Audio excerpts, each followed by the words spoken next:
Salut à tous, j'espère que vous allez bien et on se retrouve aujourd'hui pour un nouveau point ensemble sur le mercato parisien. Allez, on démarre avec le possible remplacement d'un Neymar qui voit son départ se préciser de jour en jour, même si nous sommes encore très loin de l'épilogue du feuilleton de l'été. Et pour remplacer le Brésilien, Leonardo aurait coché deux noms. Le premier est le plus crédible et son transfert vers Paris semble prendre de l'ampleur. Paulo Dybala est poussé vers la sortie à la Juventus. Même si le joueur voudrait rester et que son entraîneur aimerait compter sur lui, les dirigeants turinois ont le monopole du mercato et de ses décisions. Ils veulent se séparer de Dybala. La récente déclaration de Maurizio Sarri confirme cette tendance. Interrogé par la presse, le nouvel entraîneur turinois ne s'est pas montré très rassurant quant à l'avenir de l'attaquant argentin. Je peux parler avec lui, mais le marché va dans une certaine direction et ce que je dis ne vaut rien. 6 joueurs doivent être mis à l'écart, ils pourraient également être vendus en fonction du marché. J'aimerais les garder tous, mais notre problème est que nous n'avons pas de joueurs qui ont été formés au sein du club. Nous n'en avons qu'un. Notre équipe pour la Ligue des Champions doit donc être composée de 22 joueurs avec 3 gardiens. Et cela nous met en difficulté parce que le marché nous oblige à faire des choix que nous n'aimons pas. Dybala est lucide, il sait désormais que la meilleure option pour lui est de quitter la Juventus. Après les échecs de Tottenham et de Manchester United, c'est l'Inter Milan et le PSG qui sont sur le coup, mais le club milanais n'est pas en position de force. Dybala est très attaché à la Juventus qui ne veut pas le vendre à un concurrent direct en Italie, même dans le cadre d'un échange avec Icardi. Le PSG de son côté est donc le seul prétendant sérieux pour Dybala. Leonardo l'apprécie particulièrement et disposerait déjà d'un accord contractuel avec le joueur et son entourage. Le directeur sportif parisien aurait proposé à Dybala de doubler son salaire en passant de 6 à 12 millions d'euros annuels sur une durée de 5 ans. La Juventus en demanderait 70 millions d'euros et serait ouverte à toute négociation avec le club parisien qui de son côté ne peinera pas à aligner le montant demandé par les Turinois si Neymar part. Le joueur privilégierait un départ vers l'étranger. Il serait totalement séduit par le projet sportif et la proposition financière que Leonardo lui a présentée. Tous les voyants semblent au vert pour un transfert vers Paris. Accord de principe sur les bases d'un possible contrat avec le PSG, un club turinois qui veut le vendre et qui n'est pas contre un départ vers Paris pour Dybala qui aurait fait du club parisien sa grande priorité en cas de départ. Mais deux obstacles ralentissent considérablement les négociations.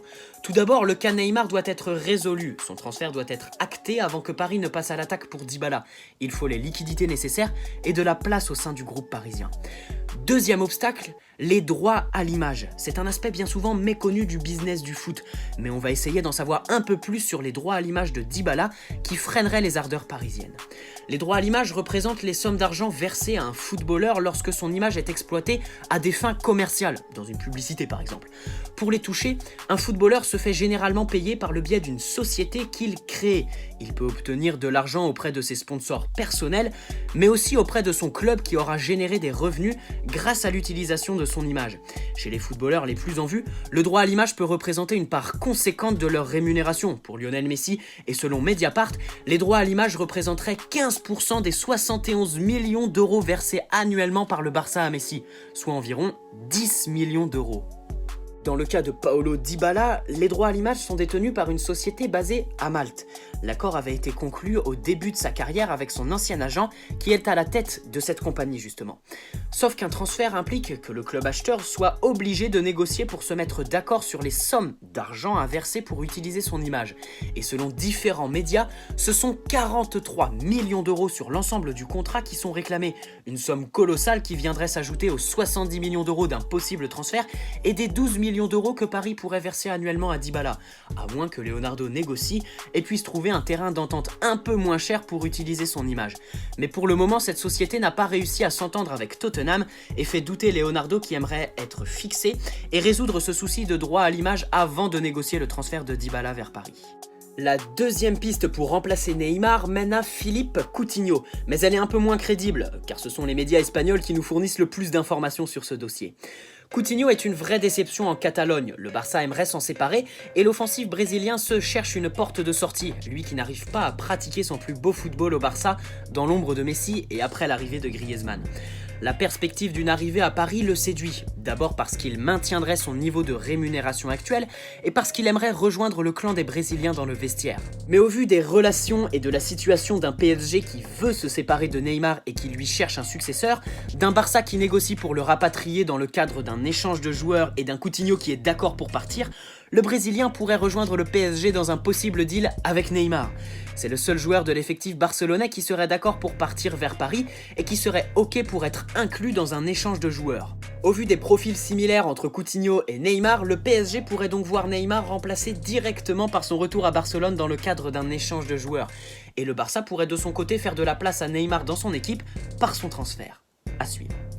Le Milan AC aurait donné son accord pour un transfert de Gianluigi Donnarumma. Le club lombard voudrait vendre son gardien afin de se renforcer au milieu avec notamment les pistes menant à Isco ou James Rodriguez. Par contre, c'est 50 millions d'euros et rien d'autre qui sont réclamés. La balle est désormais dans le camp de Leonardo, qui, on le sait tous, adore Donnarumma. Au poste de latéral droit, la rumeur un peu folle d'un retour d'Aurier au PSG a été confirmée par le journal L'Équipe. Selon le média français, Leonardo aurait échangé au téléphone avec le latéral de Tottenham il y a environ 3 semaines. Une discussion d'une dizaine de minutes où il fut question de l'avenir de l'international ivoirien chez les Spurs, où il a reculé dans la hiérarchie. Un intérêt donc, mais rien de concret. Milinkovic-Savic a parlé de son avenir. Il a déclaré avoir abordé le mercato avec détachement et a réaffirmé son amour pour la Lazio Rome. « Je suis où je suis et je ne manque de rien. Je suis au travail, je suis à la Lazio. Je ne pense pas trop au mercato, tout a été écrit sur mon cas, mais je sais où est ma tête et avec quel club je suis sous contrat. » Le marché anglais a pris fin, l'histoire de Manchester United a également pris fin. Je n'étais pas trop nerveux, malgré tout ce qui a été écrit, je me suis toujours concentré sur la préparation de la prochaine saison.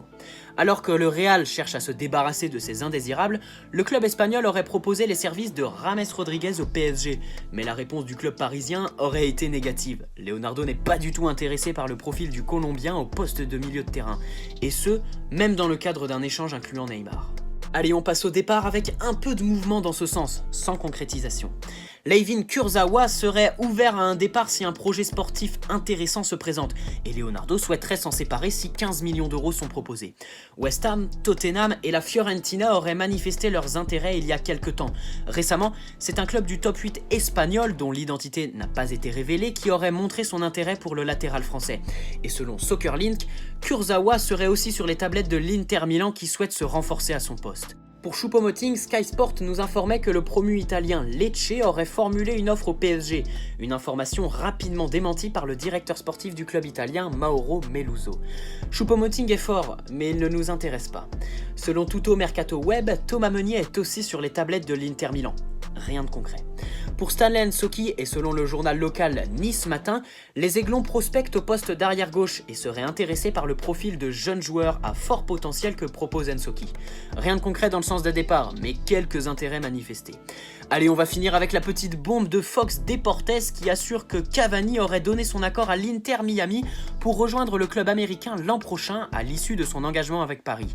Le meilleur buteur de l'histoire du PSG ne prolongerait donc pas avec le club de la capitale française qu'il quitterait gratuitement pour devenir la recrue majeure du projet de l'Inter Miami qui va lancer sa franchise en Major League Soccer en mars 2020. À suivre.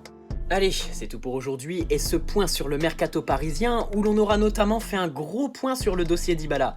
J'espère que cette vidéo vous aura plu. Si c'est le cas, vous pouvez poser un petit like, ça fait toujours plaisir, et puis vous abonner si ce n'est pas déjà fait. Allez, à très vite en live ou sur une prochaine vidéo. Bonne soirée à tous. Ciao.